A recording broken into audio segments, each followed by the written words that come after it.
Hello students, हम लोग पढ़ रहे थे एप्लीकेशन ऑफ बायोटेक्नोलॉजी। तो हम लोगों ने इसमें agriculture, production of food, preservation, ये चीज़ें हम लोगों ने पढ़ ली थी। तो आज की क्लास में हम लोग पढ़ने जा रहे हैं हेल्थ के, बायोटेक्नोलॉजी का हेल्थ के सेक्टर में क्या काम है। तो स्टूडेंट्स, ये चीज़ बताती चलो कि बायोटेक्नोलॉजी ने जो है एक सेहतमंद ज़िंदगी गुजारने के लिए सही बहुत अहम रोल अदा किया है। हम लोग जैसे ह्यूमन बीइंग है, या कि लिविंग थिंग्स है, ह्यूमन बीइंग की बात कर ले, लिविंग थिंग्स की बात कर ले, हम लोगों ने पढ़ा कि फूड के प्रोडक्शन में कि प्लांट्स और फ्रूट्स वगैरह के लिए कितना अहम रोल अदा करता है। इसी तरह एक सेहतमंद ज़िंदगी गुजारने के लिए भी बायोटेक्नोलॉजी का बहुत अहम रोल है सही, हेल्थ के सेक्टर में सही।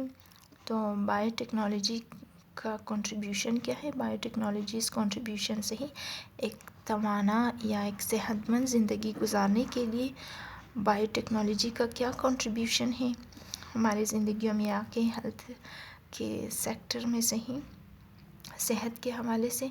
तो इसकी कंट्रीब्यूशन क्या है? तो ये इसकी दो कंट्रीब्यूशन है मेन सही हेल्थ के सेक्टर में, कि डायग्नोसिस, या फिर डायग्नोसिस को आइडेंटिफिकेशन भी कहते हैं, डायग्नोसिस या आइडेंटिफिकेशन ऑफ डिजीज़, या फिर ट्रीटमेंट ऑफ डिजीज़।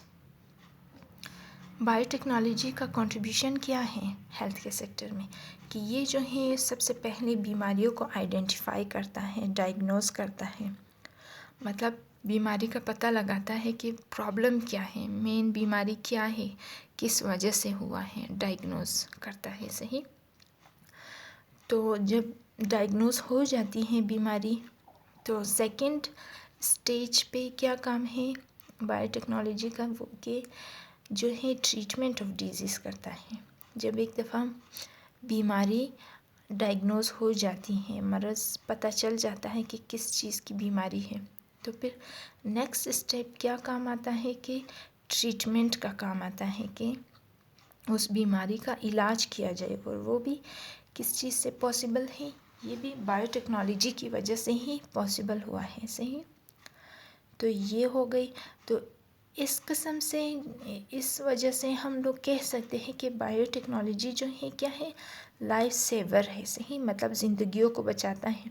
अगर किसी को बहुत ख़तरनाक बीमारी है तो वो क्या होता है कि इलाज की वजह से, ट्रीटमेंट की वजह से वो इंसान ठीक हो जाता है, बच जाता है।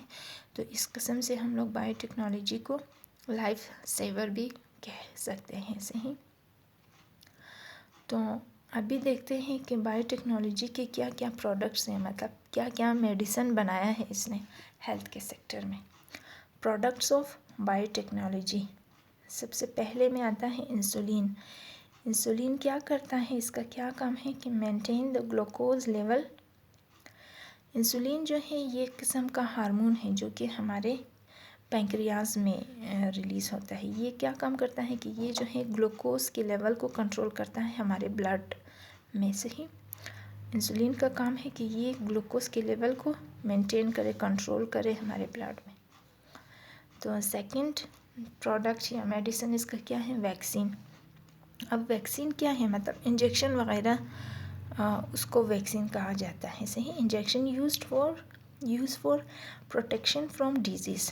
तो ये वैक्सीन क्या है कि ये जो है इंजेक्शन है जो कि किस लिए इस्तेमाल होता है, बीमारियों से बचाने के लिए सही। बीमारी ये फिर आगे मज़ीद फर्दर ये चीज़ें आप लोग डिटेल में पढ़ोगे। ग्रोथ हार्मोन क्या होता है कि growth hormone maintain the growth level. Growth hormone ये भी जो है एक किस्म का मेडिसिन है जो कि बायोटेक्नोलॉजी की वजह से डेवलप किया गया है। इसका काम है, ये एक हार्मोन जो है बायोटेक्नोलॉजी की वजह से डेवलप हुआ है। इसका काम है कि ये जो है ग्रोथ के लेवल को मेंटेन करें। मतलब अगर कोई इंसान है, कोई स्मॉल बच्चा है सही, तो वो उसकी ग्रोथ रुक गई है, वो अपने उम्र के लिहाज से उसकी ग्रोथ नहीं हो रही है, मतलब वो नहीं बढ़ रहा है, हाइट उसकी छोटी रह गई है या छोटा रह गया है, तो वो ग्रोथ हार्मोन इस्तेमाल करने से या ये मेडिसिन इस्तेमाल करने से क्या होता है कि वो जो है उसकी ग्रोथ हो जाती है। या अगर किसी का ग्रोथ जो है वो बहुत ज़्यादा हो रही होती है तो फिर उसको भी कंट्रोल करने के लिए ये ग्रोथ हार्मोन इस्तेमाल किया जाता है ऐसे। तो फिर नेक्स्ट प्रोडक्ट है बीटा एंडोर्फिन। ये बीटा एंडोर्फिन क्या है कि ये जो है एक किस्म का पेन किलर है, सही। अगर किसी को बहुत ज़्यादा पेन हो रहा है, दर्द हो रही है किसी बीमारी की वजह से, सही, तो उस बीमारी का इलाज करते हुए अगर दूसरे मेडिसिन वो पेशेंट ले रहा है तो उस वजह से जो है हो सकता है उसको पेन हो बहुत ज़्यादा, तो उस पेन को कंट्रोल करने के लिए क्या है कि ये किस्म की मेडिसिन इस्तेमाल किया जाता है बीटा एंडोर्फिन से ही। तो ये क्या है कि पेन किलर है, दर्द से निजात दिलाता है। अब 5th नंबर पे बायोटेक्नोलॉजी का प्रोडक्ट क्या है कि इंटरफेरॉन। अब इंटरफेरॉन क्या है, ये एक किस्म का प्रोटीन है, सही, जो कि क्या करता है, ये प्रोटीन इंसान को बचाता है ऐसी बीमारियों से जो कि वायरस के ज़रिए लग गई हो इंसान को। वायरस के ज़रिए अगर इंसान को कोई बीमारी लग गई हो तो उससे बचने के लिए या उससे महफूज रखने के लिए जो है ये इंटरफेरॉन इस्तेमाल किया जाता है। Protein use against disease caused by viruses.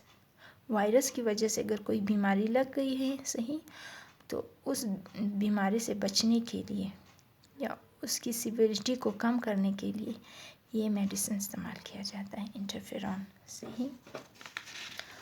तो ये हो गया इसके बारे में।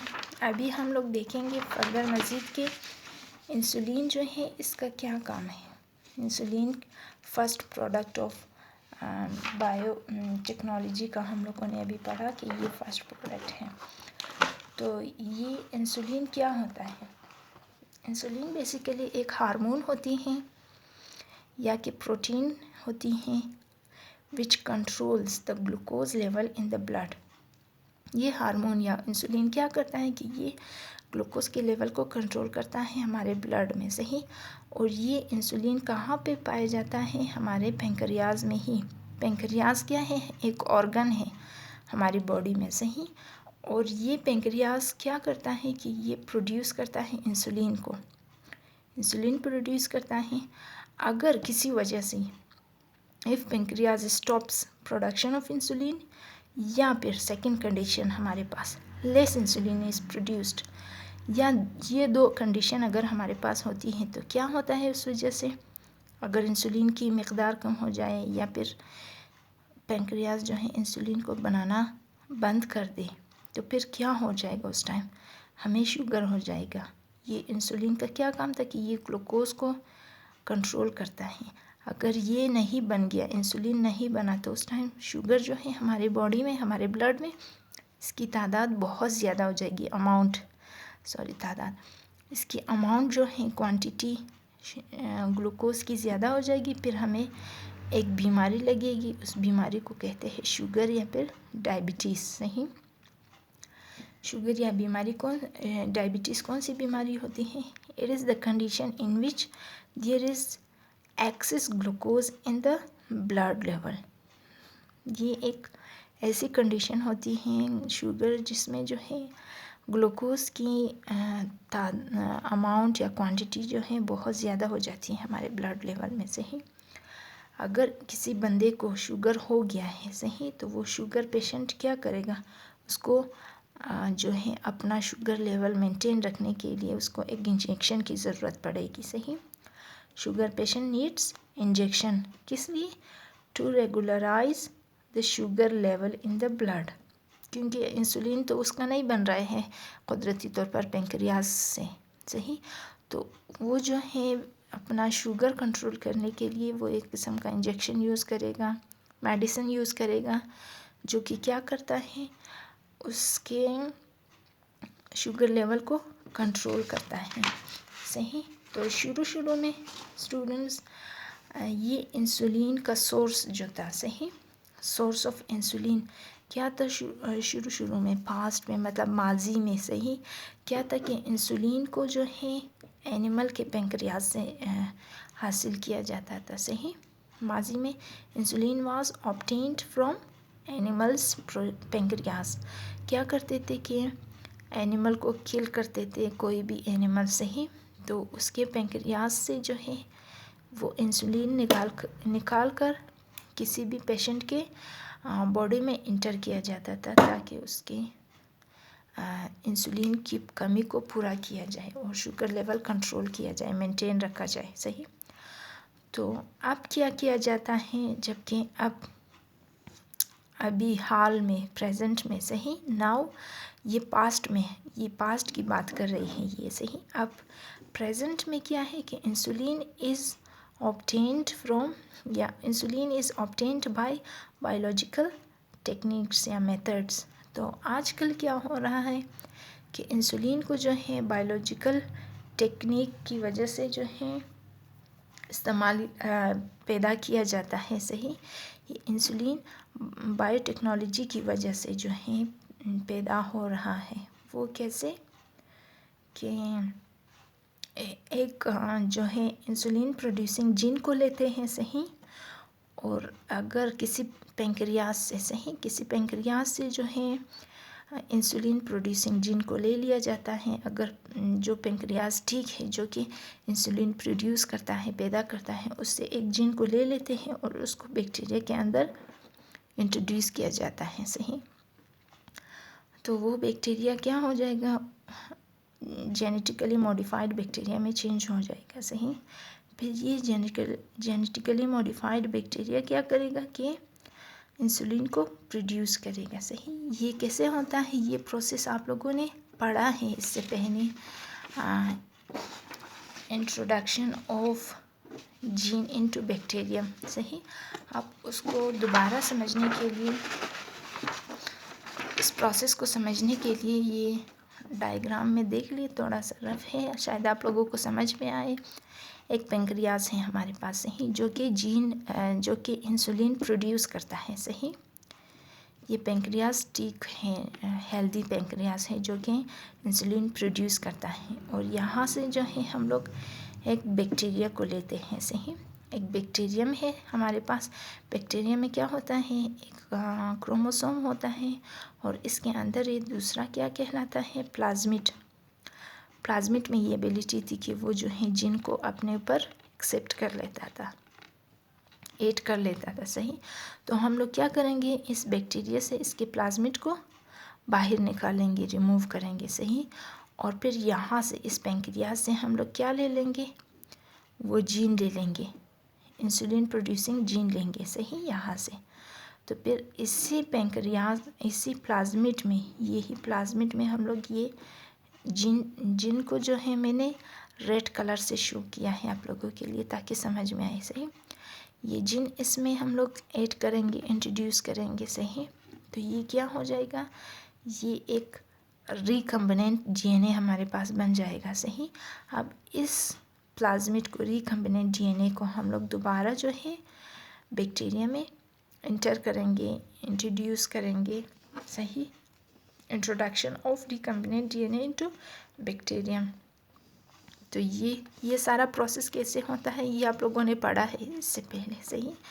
तो सेल डिवीजन के बाद क्या हो जाएगा, ये बैक्टीरिया ख़ुद को फर्दर बहुत जल्दी जो है डिवाइड करता है, अपनी तादाद जो है इंक्रीज़ करता रहता है। सही। तो इसकी जब डिवीज़न होगी बैक्टीरिया की तो ये मज़ीद 2 बैक्टीरिया बनाएगा, आगे से 2 से फिर 4 बनेंगे, 4 से फिर इस तरह 8। सही। तो 2 मज़ीद बैक्टीरिया बनेंगे और ये बैक्टीरियाज क्या करेंगे, आगे जो है अपना इंसुलिन जो है वो रिलीज़ करेगा जो कि हमें चाहिए था। और ये इंसुलिन जो है किसी भी बीमार बंदे के बॉडी में जो है एज आ मेडिसिन यूज़ किया जाता है, मेडिसिन के तौर पर। सही। ये इंसुलिन जो है किसी भी बंदे के जिसके पेंक्रियाज में इंसुलिन नहीं बन रहा है तो वो जो है ये इंसुलिन यूज़ करेगा अपना अपने जिस्म में ग्लूकोज के लेवल को मेंटेन रखने के लिए या कंट्रोल करने के लिए वो ये इंसुलिन एक्सटर्नली ले लेगा। सही।